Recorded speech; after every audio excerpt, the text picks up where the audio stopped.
conversation to share thoughts with the whole class.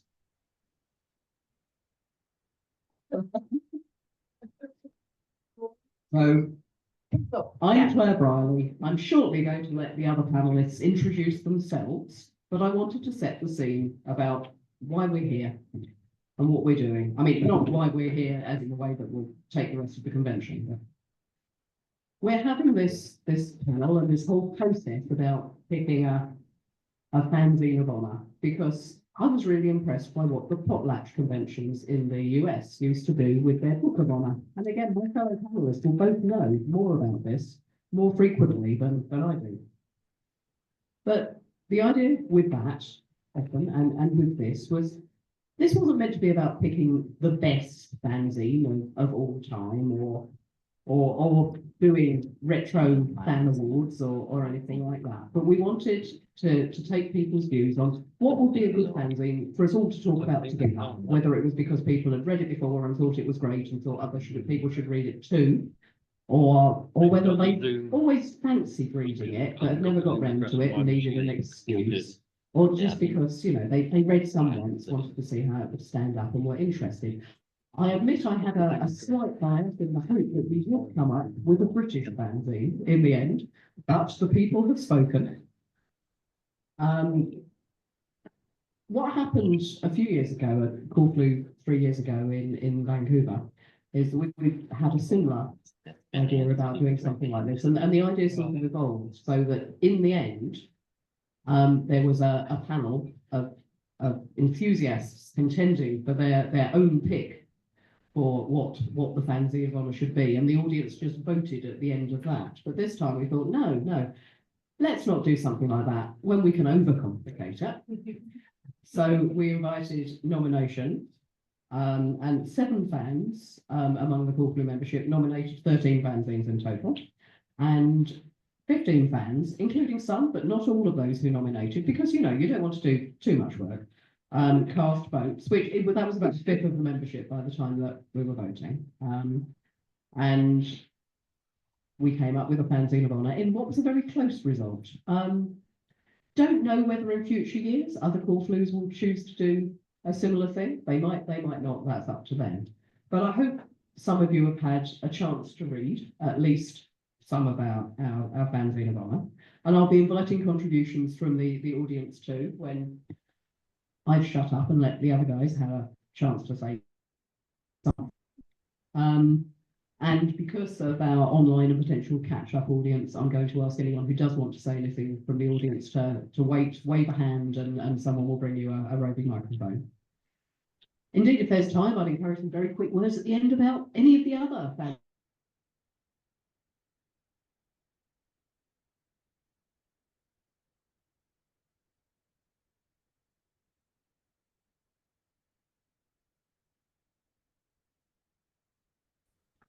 But I want Jerry and Tom to get us started. We have some props, and I'll be showing those in due course. Hi. So I have more of a personal connection with Energumen than the other people on the panel because Energumen was published in the years that were among my first years in fandom. We met Mike at conventions when we were living in the Midwest and later in New York. And he started publishing. I got into fandom, I should say, in 1966 when the Cleveland had a world convention. I was living in a suburb of Cleveland at the time. And looking at what Mike assembled in the 15th issue of Energumen, accounting how many people had contributed something or other, how many locks or articles each person or cartoons contributed. And I found, even though reading through these, I thought, oh, I didn't do nearly as many letters of comment as I thought. And Mike had me up there as one of 4 people who contributed the most letters of comment. In the case of the 4 of us, it was 8 letters each. And of course, I should mention also that at Vancouver, I was the one advocating for Energumen. So here I am again. Tom? Well, it's also, you had a lock in issue number 2, which was the first issue that had a letter column. Which was one of the stupidest letters I've ever written. Well, I mean, It was there. nonetheless, you were in early and you were in often, and you're part of the mix. Yeah, so I'm basically the other end of the spectrum, in that I really knew nothing about Energumen before getting into this. When Corflu brought up the idea of having a fanzine of honor, Spike said, "Oh, they should do an Energumen." And I'm going, it's like, okay, that sounds nice.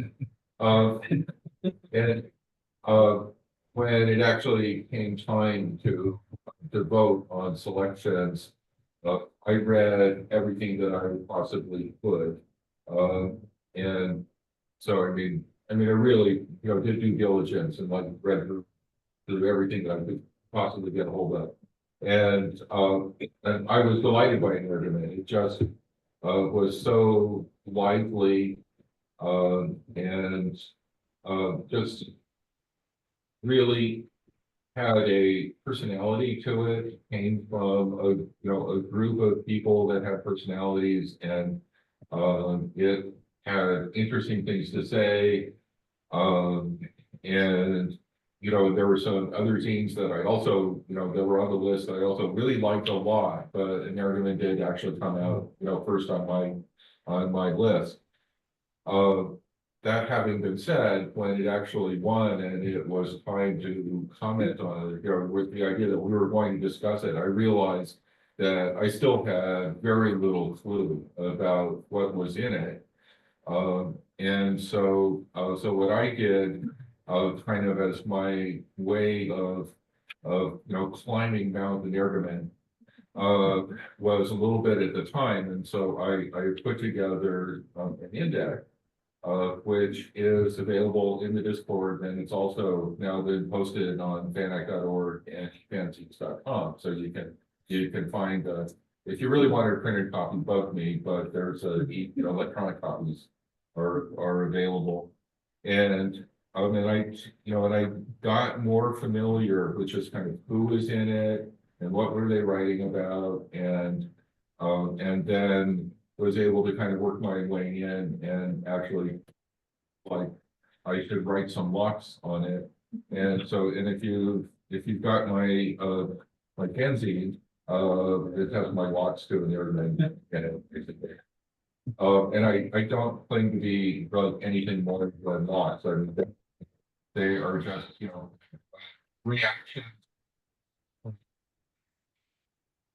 Appreciative band, that are just, unfortunately delayed by 50 years. So there are several things that I forgot. You can probably tell that I'm rusty at programming, and I've been doing too much basic con running in the background for the last few weeks. Among the things I forgot to say, you might see up on the screen that you, the audience, are also part of the stream. And if anyone doesn't want their tiny face to be in a corner of a tiny screen for catch up later, sit behind a tall person. Tall people, wave now. Thank you. The other thing that I didn't so much forget as I thought one of my fellow panelists might like to say, we are talking about Energumen, as you've heard, co-edited by Mike Lexon and Susan Wood. And I said we had some props.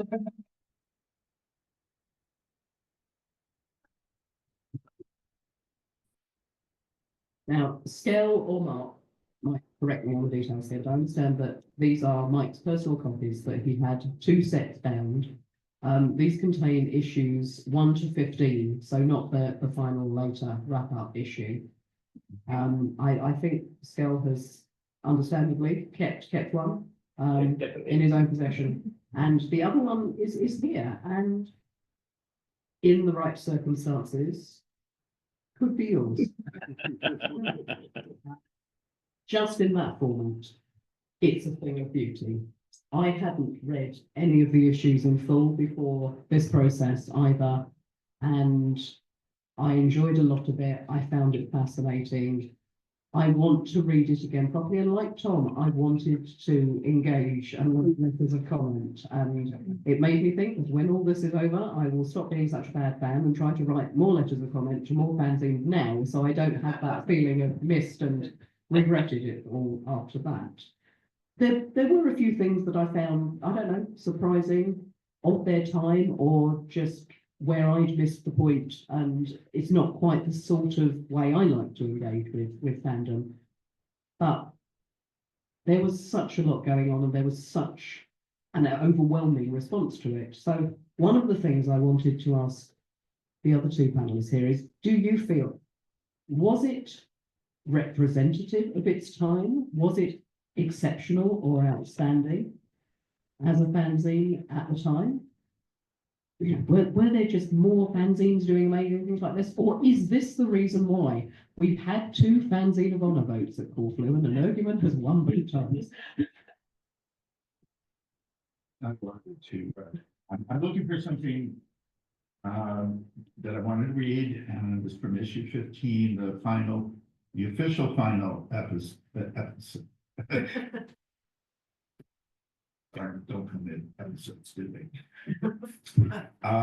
Let's see if I can find it. It was a short bit that I wrote to Mike and Susan, but mainly to Mike, because for most of his run, Mike was insistent that it was his fanzine, and if he said that it was his and Susan's, it's because Susan did, you know, the washing up and the laundry, so that he would be able to devote the time to type the stencils and run off the issue, usually on a borrowed Minia.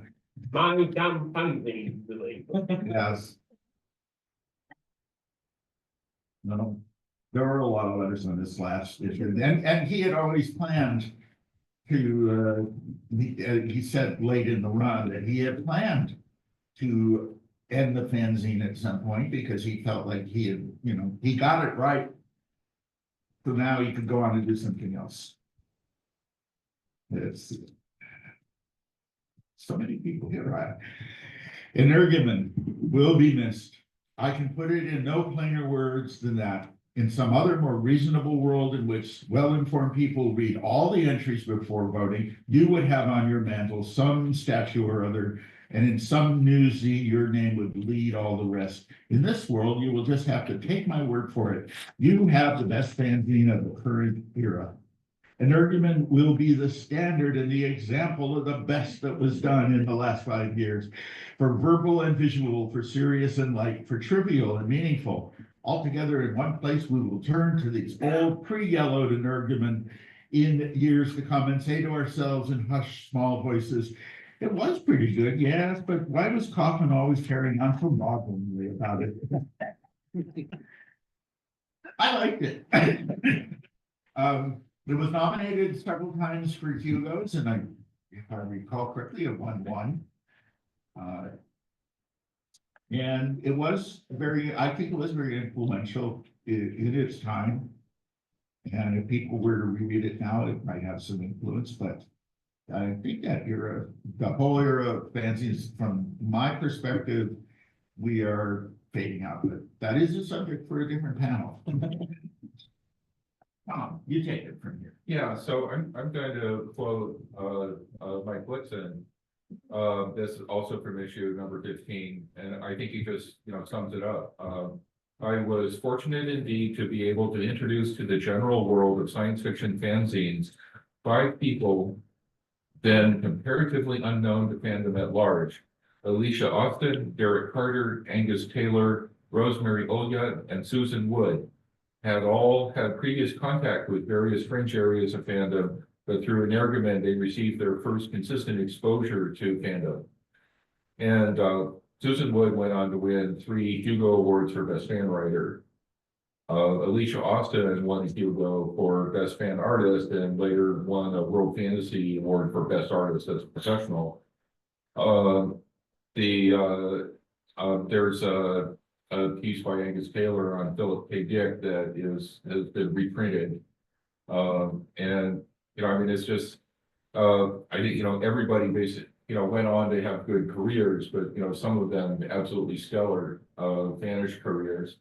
And so some of that, I think, is coming out of, I guess it was Carleton University SF group, is that the intellectual level of the group was very high. They're young, their energy level was high.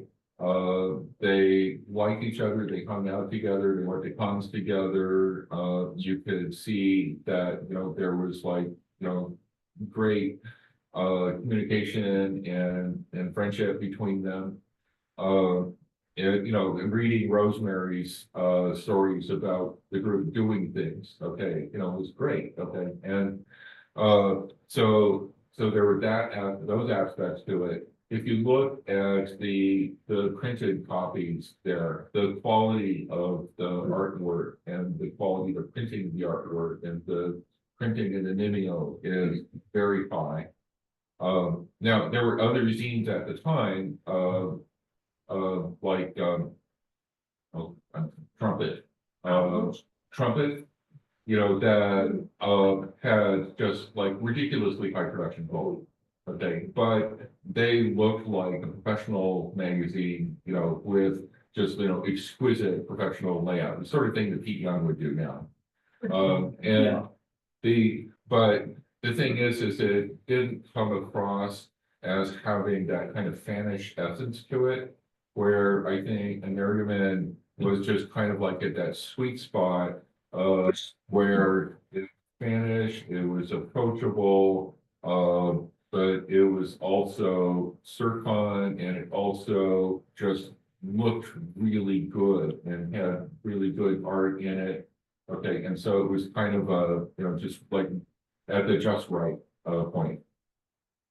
Mike wanted to indulge both of his interests in, he had a strong interest in science fiction, fantasy, and the genre, and he also had an interest in partying, and that was kind of his fanish side. And he wanted to balance the fan-oriented pieces, which were mostly done with an edge of humor in them, and the serious, constructive, deep looks at Phil Dick or Poul Anderson or 2001: A Space Odyssey in his very first issue. He was in on the tail end of the 2001 craze and fanzines, but he had this essay by his brother that it would be interesting to people, he thought. So the very first issues, first 3 or 4, actually had little book reviews by Mike himself, as well as the material from outside contributors, but that did go away. And gradually over the course of the zine, I think the fan stuff came to dominate the Circon stuff, although it was still there all the way through. But one thing that he hadn't anticipated, he wanted to make the zine look good, and he started running art by friends of his like Alicia Austin, and then occasionally there would be a little bar. Of course, it was always Rotzler, and it was Jim Shull, his earliest years, and the development of Jim Shull as the zine went along was very obvious. Stephen Fadian contributed a couple of really nice covers. So somewhere around the 4th or 5th issue, I think, the artwork itself became a matter of discussion, and the artists were writing in about how much they liked having their artwork featured, especially because some of the artwork Mike would do as portfolios. So you would get 3 to 6 pages of white paper with offset artwork, the reproduction of artwork, and all by the same artist. Jack Gaughan contributed quite a bit in the first several issues, to name one person. And then Annie Porter managed to spark one of only 2 real controversies in the magazine, and that was when Andy said, "I think it's really bad that artists ask for their artwork back from fanzines and then sell it. I would never do that." And all the artists wrote in explaining how, well, our Andy wasn't trying to make his living by being an artist, and we are. We think we have the right to say whether our originals, because they weren't sending, they weren't sending digital copies of their artwork. They were sending the actual pieces. Most of the time, not even photocopies of their pieces, the actual originals. And so that went on for a while. I don't think it was a controversy. It's like fans basically had to correct Andy Porter, but. Yes. Anyway, it sparked some fire.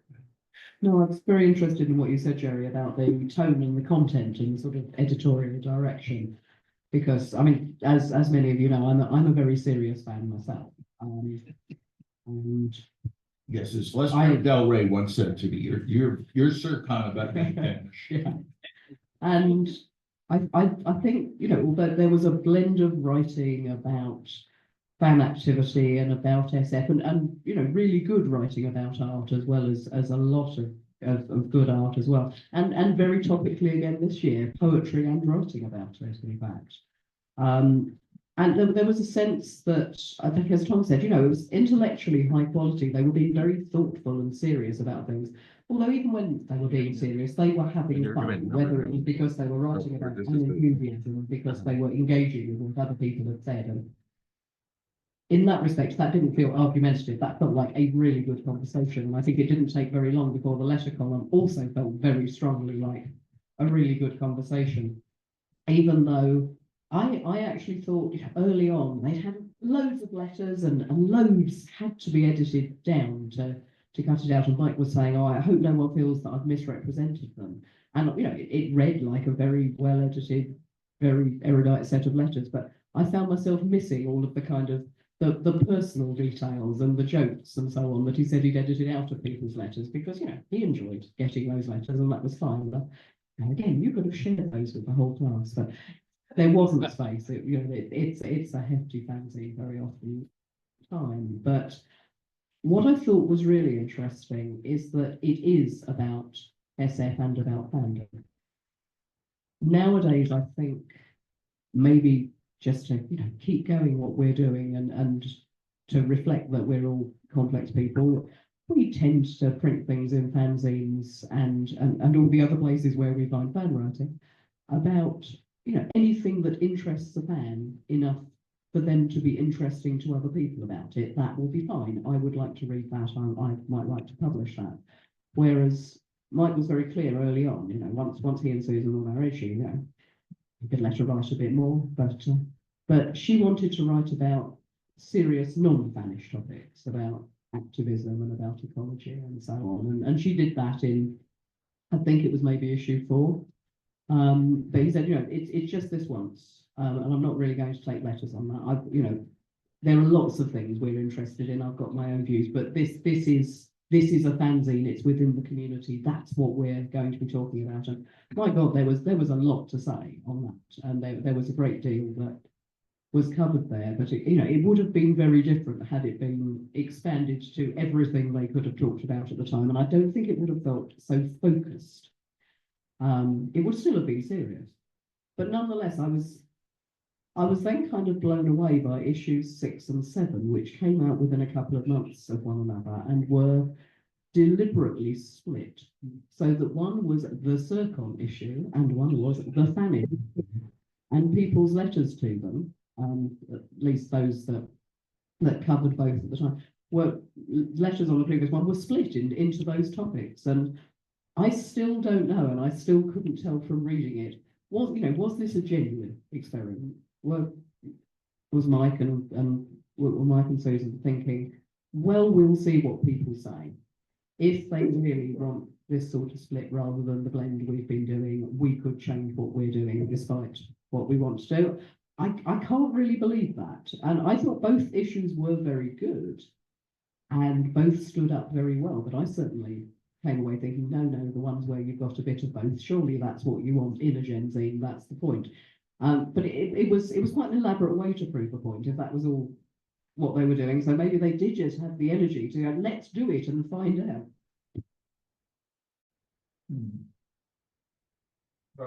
Yeah, you could see like some editorial conflicts in the zine. And, and every once in a while, Susan saying, it's my zine too. And her, her range of interest was very wide. And, she got intensely interested in fan history, and put on the All Our Yesterdays exhibit at the World Con. The Torcon, right? The 73. Yeah, World yeah, Con. which was, really, I mean, it's still done to this day, but it's like, I think she started it. And so I mean, I don't think it was one where, Susan Wood and Mike Woodson had like very different interests. They had very, a whole lot of overlapping similar interests. But I think each of them were like very strong-willed people who like had distinctive voices and wanted to express themselves. Mike, it was hard to tell how serious Mike was when he really,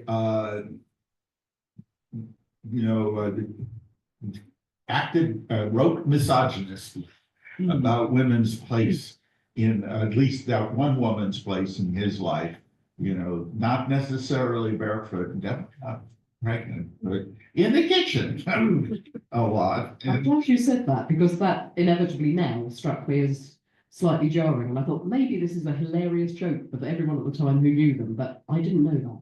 No, it certainly doesn't. It is hard to read that and say definitely he's pulling our collective legs. This is his idea of a continuing joke, or how serious he was about it. But gradually, as it went on, Susan did take more and more of an editorial position in producing the zine. He didn't keep up that line of joking the whole way through.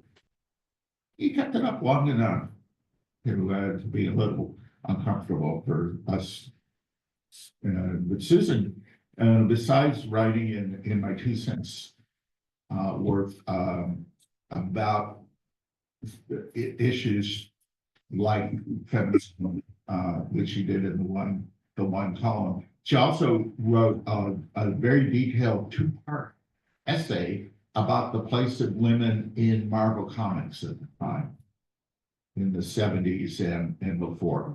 And I don't remember if I read very much of it back when it was published. I wasn't really a comic reader, but reading it now, she makes an excellent case for Stan Lee and his group of writers and artists, really depending on saleable stereotypes. She later published that separately. I mean, that had its own life. Where did that? Just to repeat, Spike said that she later published that separately. Also, I mean, if you want to follow up on Susan Wood, there is a really good anthology, The Best of Susan Wood, edited by Gary Kaufman. An intended series that I wanted to do, collecting women fan writers. I did only 2 of them. I did the Susan Wood one, and I did one of Sandra Miesel's humorous and light writing. I think we've got a question or comment from the audience, if we can start to run a mic. Joe? Just had a question. Can you wait for the mic, Joe, just for people online and catch up? Thank you. Sure. I'd be glad to. And Jerry, you knew Susan better than I did, but didn't you think, was it Rosemary and her who often were, let's say, talking in reaction to Mike on some of his more strident comments? Yeah, I guess so. I don't remember They, very much specifically. Yeah, they seem to remember them sometimes talking about uniting against his, well, basically his overbearing, attitude at times. Yeah, It was, he was certainly strongly opinionated. yeah, I think they had real different attitudes to, for instance, the work that they did. Mike was very interested in mathematics, but he wasn't, and this is something he talked about in the zine. He didn't feel he was talented enough as a mathematician to do any really strong original work. So instead, he concentrated on becoming a high school teacher of mathematics. And I think it was very much a job that he could leave in the school building and to come home and drink his IPA, whatever he might have drunk in later years. So, what did Alan say? Okay. Valentine's. Oh, Valentine's, right. Yes, Valentine's IPA. Before people talked about IPA. Oh, yeah, sorry. I mean, I'm always quite alert in reading older fanzines to ways in which, how were these eminent fans really just like us? And so I was inevitably amused by Mike's reported quest for IPA wherever he went. And I liked Rosemary's reportedly sweary personality, and so that chimed with me too. And actually, I did like the personas that were developed very quickly in the fanzine. I thought for Mike and Susan and Rosemary and Alicia and their various other characters. And that was partly why I couldn't be sure how to read some of the more sexist interactions, I guess, and that sort of. And there's one comment that Susan made in, I think, issue 4, with which I did actually kind of identify, well, recognizing that she was kind of turning it back on herself, but that where she said, if you really want to know, I want to be co-editor so I can edit your content.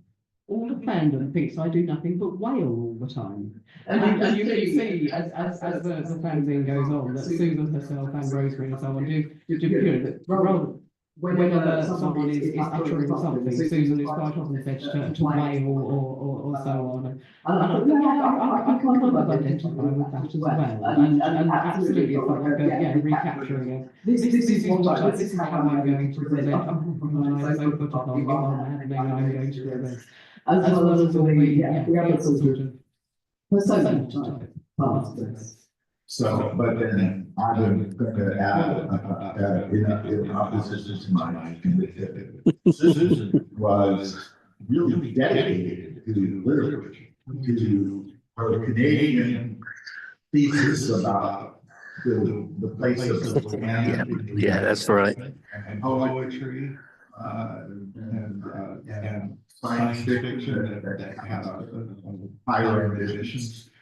As well as writing for, I believe she wrote some stuff for various scholarly journals, but she also participated heavily in a newspaper format literary magazine that John Barry and John G. Barry, the American, and Lauren McGregor started in Seattle, called the Pacific Northwest Review of Books. Susan contributed a number of lengthy pieces. There were 4 official issues and a 0 issue that was supposed to be like a sampler.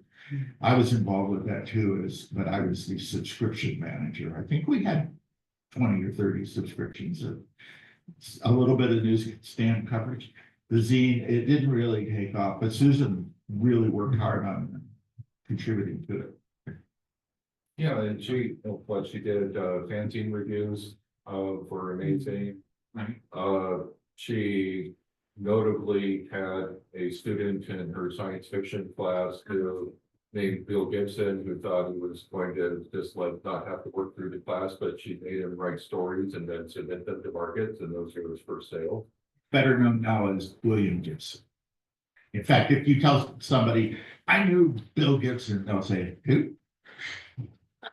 I wanted to mention, we were talking a bit about controversies, and there were actually 2 controversies in Energumen that were so huge that they actually resulted in supplements that were like printed, you know, in addition to the regular issues. And so there's one supplement is for the 9 or 10 page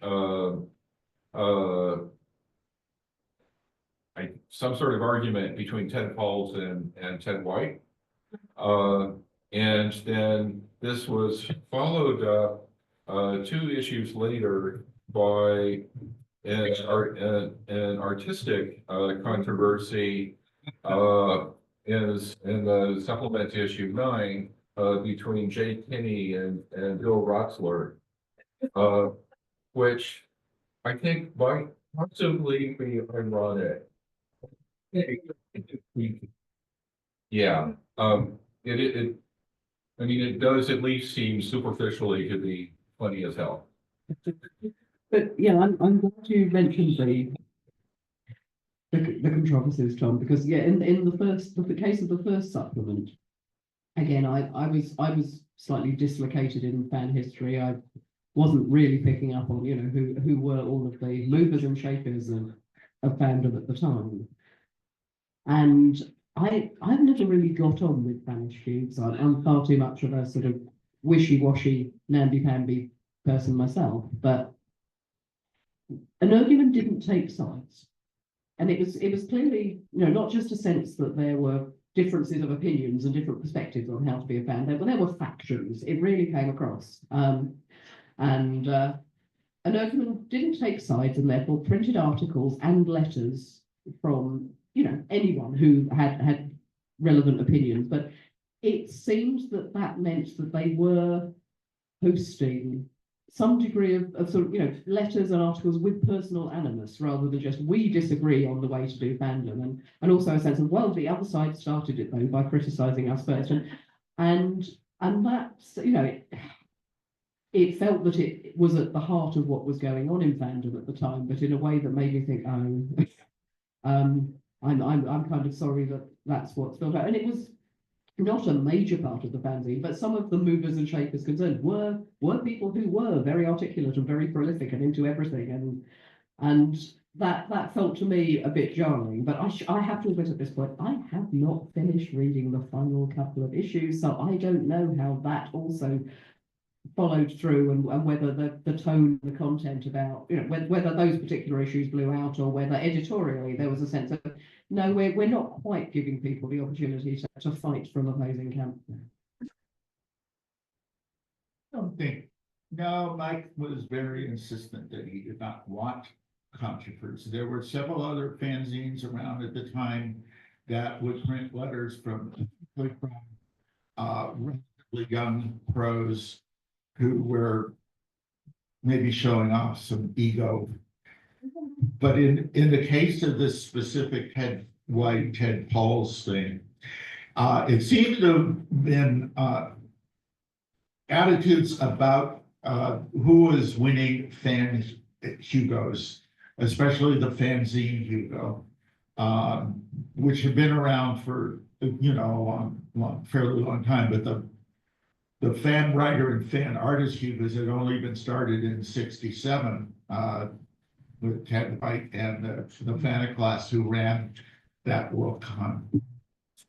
So people, and think about in trying to elucidate all these different factions, you got your insurgents in Brooklyn, which is Arnie and Joyce Katz and Bill Kunkel and sometimes John Barry, who was apparently frequently known as Johnny Barry back then. I didn't remember that people. Well, thank you for that reminder later, Jerry. I'm sure. And Chris Couch was part of that group, and they were all certain that SFR not only didn't deserve 3 Hugos, it didn't deserve 1 Hugo. SFR being the Dick Geist, Richard Geist fanzine of that particular moment. Science Fiction Review. Science Fiction Review, and you may or may not know that he kept reviving it and killing it and reviving it with a different name and then going back to this name and that name and the other name. It was a little psychotic, which was his original name for the fanzine. But, okay, so that's kind of where the disagreement was, but as Claire said, it really came down to personalities. So Mike said, okay, I'm gonna give each of them one more chance to explain their position, and that's what he put in the supplement. And Ted, of course, wasn't entirely happy that it was in a supplement instead of in the main zine, because it was supposed to be a installment of his column, which was thoughts while lawn mowing. But the thing that he spent out of his pages, the number of pages he used, he spent 2.5 of them explaining how he came to use that as a title, instead of diving right into, this is what I think about what Ted has said. And of course, since they're both Ted, it can get confusing.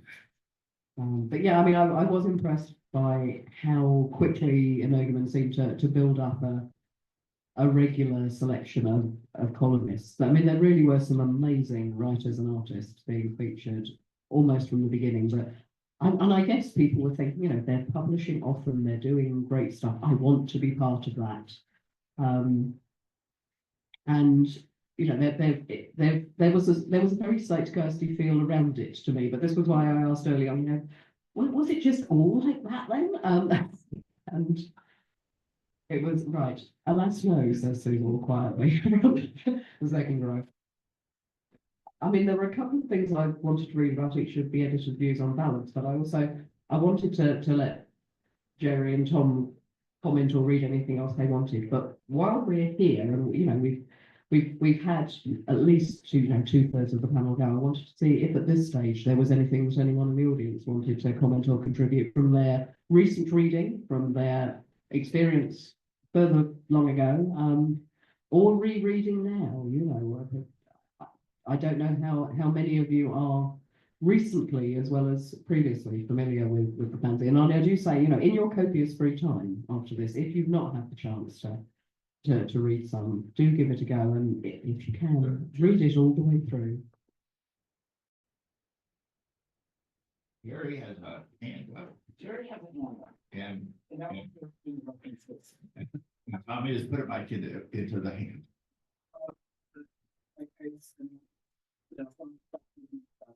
And I'm saying after got that from the American in 1976. And now I can't find it. I've got too many things open. There was a panel on women in SF, their right and proper place. That was Amanda Baker, Marta Randall, Susan Wood, I think Susan P. Charnas, and them talking about their lives and experiences. And we don't yet have it up on Fan Act, but there's also Monday morning at 11 a.m. that mentioned there was a panel Sex and Science Fiction, and then read, women in SF, are they necessary? Larry moderator was Larry Croft. The panelists were Mike Woodson, Ron Bond, some others, but I've got the information somewhere. And then there was another part of this panel that was men in SF who needs them. By their Jody Stephan, Bobby Armbruster, and Susan down there. And at the end of it, all the people together, but they were staging the conversations of, who needs the other sex. And it was done very clearly in humor and jabbing throughout.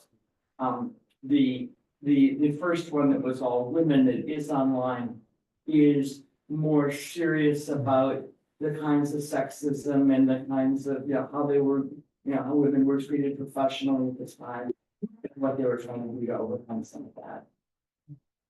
I actually spent a lot of time looking at the women in science fiction panel, because I was trying to help out with fixing the audio on it. I would have to say it was a really, really good panel discussion. And I wish it wasn't quite so, still so relevant today, but Yeah. very much.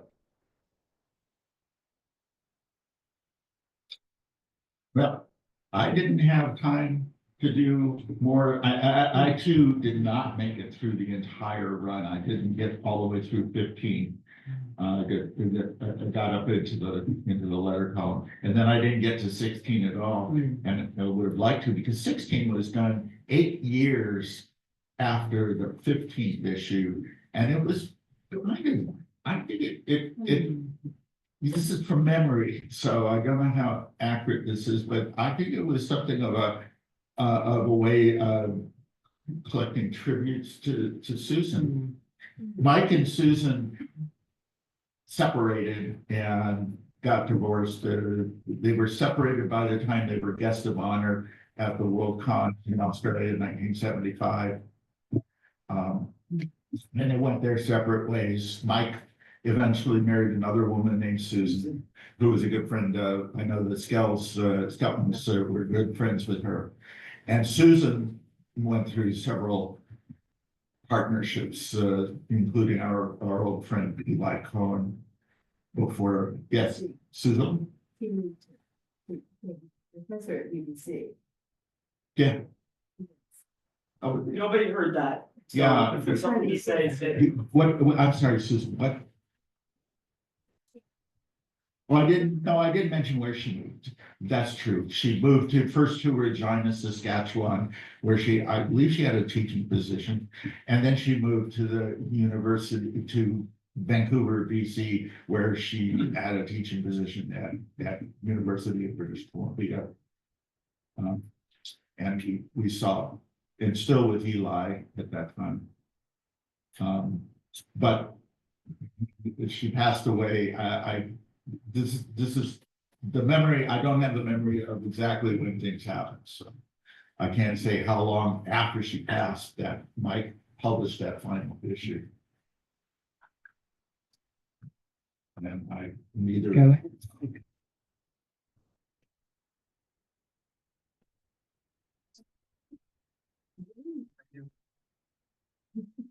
You've broken it. Battery gone flat? Well, I took a look, I was really curious of what the interaction with, how Energumen maybe affected or was read by British fans at the time. I was curious about that, and I was trying to encourage, I was trying to lure Mark into this discussion with me about this, but it didn't really happen, so I'll just say, I did look at a few scenes on the time, and you see who's in the letter columns, right? So Bob Shaw's, so obviously there's some interaction, but I had started reading Energumen, and I was looking at the fanzine reviews in the first couple of issues that Buck did, and he wasn't really that kind to other fanzines. I thought, okay. And I knew a fan editor or two there, and I was thinking about that. But then I was looking at letters of comment that he wrote to British fanzines, maybe a little bit later, the same decade.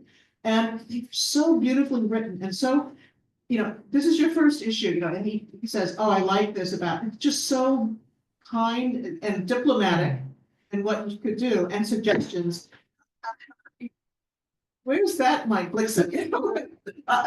But it's possible that being a math teacher, he learned to work with students and encourage them and not discourage them all the time, but give them a leg, give them something they could say. So I really appreciated, Lisa was one of the fans, was it Zilch? Zimri. And those are on Banat.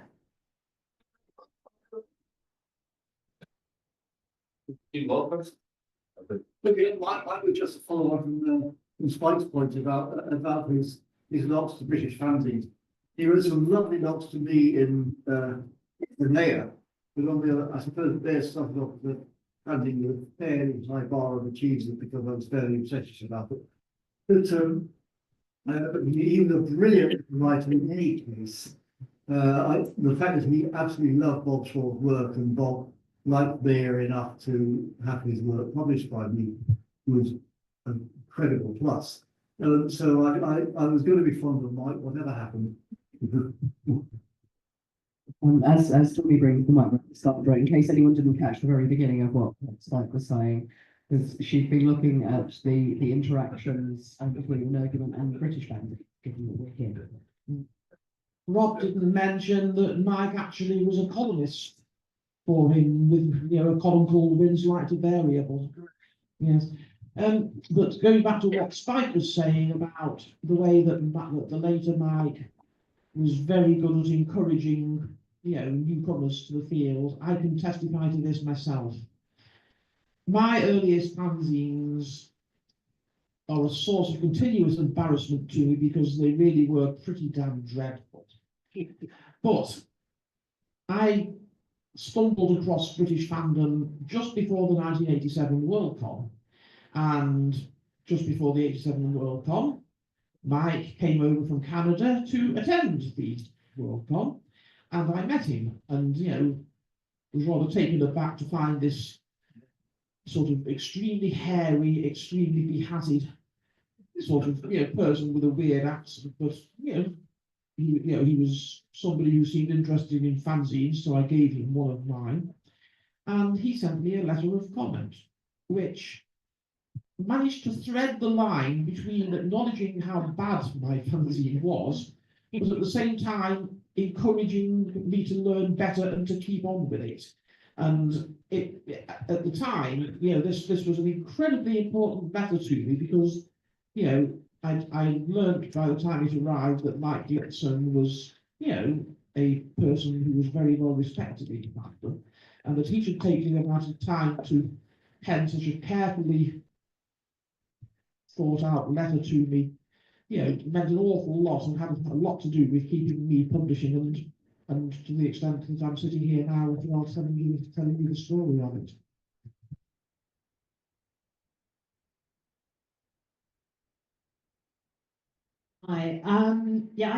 I knew Mike Dixon as well, but that wasn't what I was really going to talk about. But just to mention that perhaps having never read Energumen, the Mike I saw at the start of Energumen didn't really quite line up with the Mike that I met at Ditto when I first met him. I've always been fascinated by the whole sort of history of Susan Wood, but I've never really read much about her. I haven't read her own stuff until I started reading Energumen, but I think that is why I found the columns by Rosemary particularly interesting, because she wrote about Susan and Mike's relationship and the way they interacted with each other. So you suddenly get a picture of the two of them growing together or apart, as I think you could probably see some of that even from the beginning. The first column by Rosemary about some picture that Mike says he owns, but Susan thinks he's given to her, and Rosemary's encouraging her to assert her ownership, which is almost a metaphor for the rest of the debate over the Fanzine. But the other thing I want to say is, having fallen in love with Rosemary's columns and the joie de vivre of the fans together, those connections off on the road trips and crashing with people and having parties and everything. I ran out of time to read more than the early issues, so I skipped to the end, which perhaps wasn't such a great idea, because by the end, in the very last, the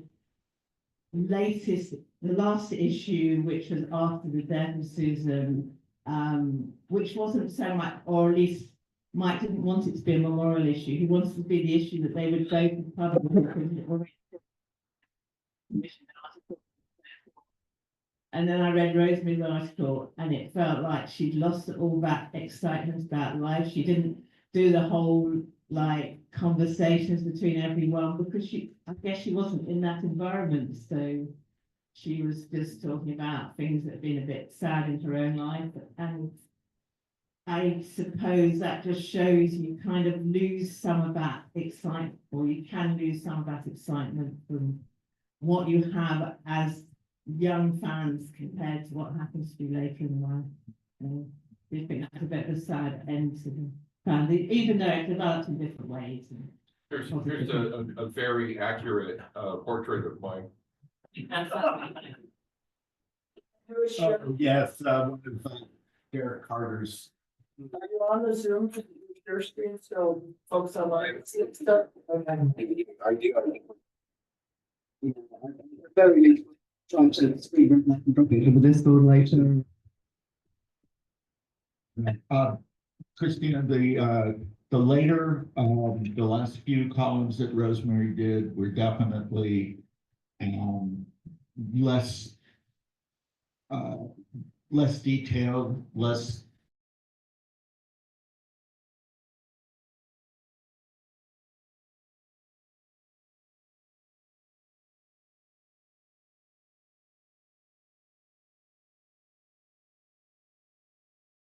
reviews and comments from people, and a lot of artwork based on Silverberg's work. But the Rosemary column was one page and kind of about her unrequited flusting after Silverberg. And not really as convincing as the earlier stuff. So yeah, I think she may have been getting tired of it all by then. So my favorite of Rosemary's columns is in number 6. And it's much longer than the other ones. It's about their road trip to Western Pond. And it's really kind of interesting how they get to Western Pond and then she just skips over everything that happens at the what they did, after the convention where they crash at the Trimbles and and Astrid is there and there's all this stuff, all this stuff going on. And it's just like a really, really good, slice of life, capture of a moment, when LA fandom was like really happening. I just showed, what she could really could do. And so I think for like a lot of the other ones, it's like shorter and, and it may be, she just didn't have that big slab of material to write about. But no, I was really impressed with what she could do, and especially, I just thought that the column in number 6 was really great. Susan's 2 cents worth, I keep wanting to call it 2 cents plain. That's the wrong thing. The one that Susan wrote about trying to run off the issue at Richard Labonte's house was she outdid Rosemary altogether. It's Sandra? We've got time to take one more comment. I've been sitting here trying to remember whether it was actually in Energumen or not, that Mike wrote an article about his divorce from Susan, which he calls Splitting Pains. And basically, he went down to the courtroom and was expecting it all to be a matter of just getting a rubber stamp. And they said, well, we can't process this unless you have a witness to show that you're who you say you are. And he hadn't got any witnesses lined up, so we thought, oh my God, who can I call upon who's within range of this courtroom? And he called Rosemary. And 10 minutes later, Rosemary's storming into the courtroom, cussing up a storm. I read my fucking tights getting here, Glitzo.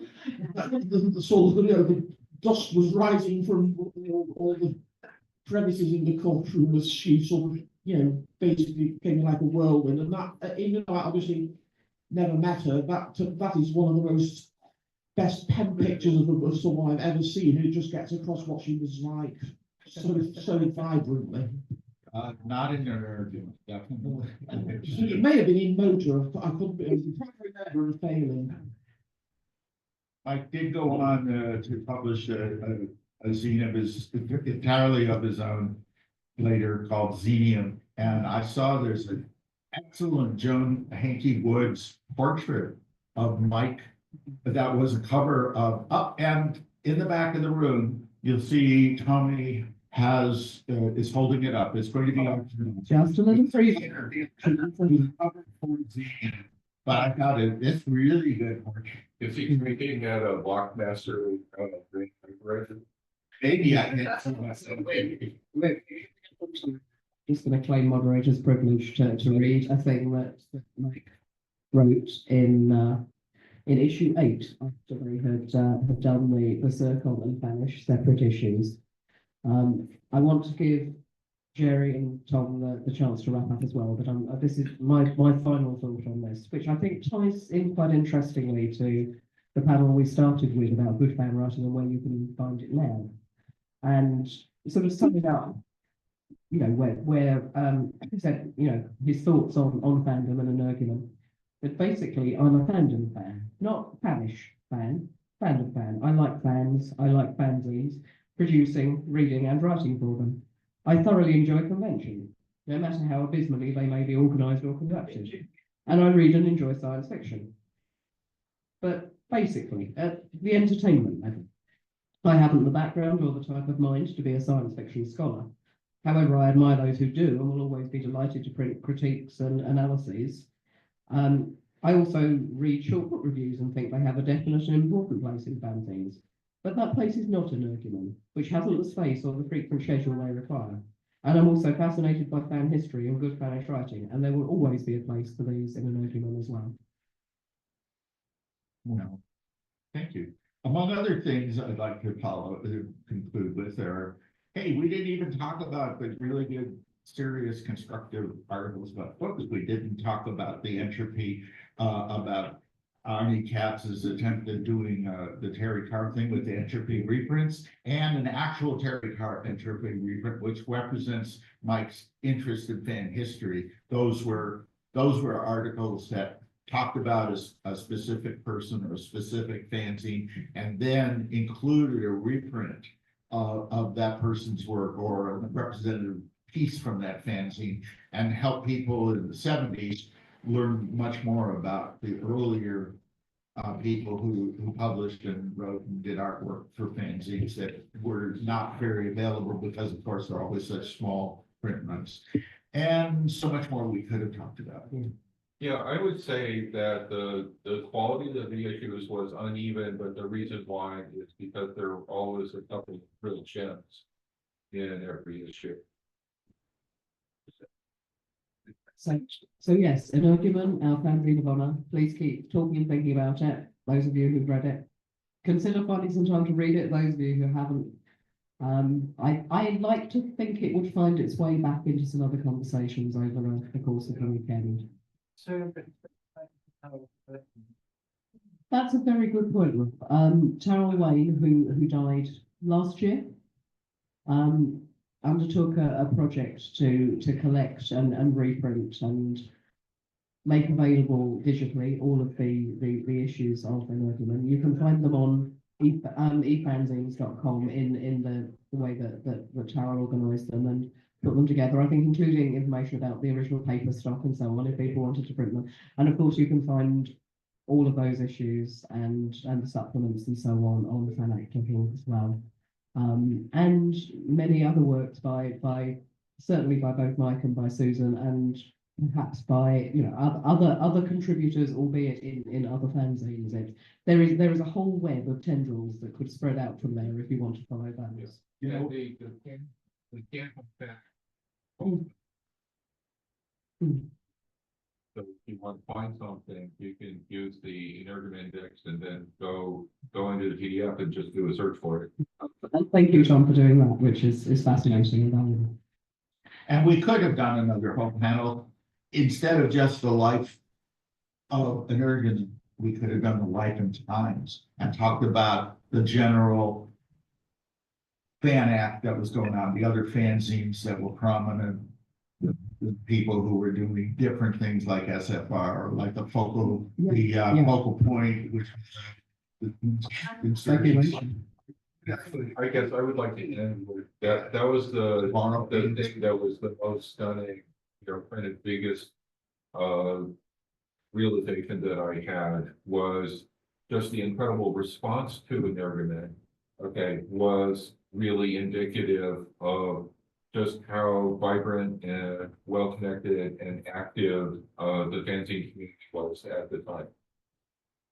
long excerpts from 15 or 20 people, short excerpts from another dozen. And then we also heard from section, 40 people listening who at least had the courtesy to send a postcard. Yeah. Oh, boy. Well, I think it's time to. It is, so we're gonna let you go out and find some dinner or sit in the sun or do whatever you do in these circumstances. And be back here by 8 o'clock for the opening ceremony and finding out who the guest of honor is going to be. We've had the fanzine of honor, the guest of honor is yet to be revealed. One after the end, it's in issue 2, also heard from Charles Cole. Thank you.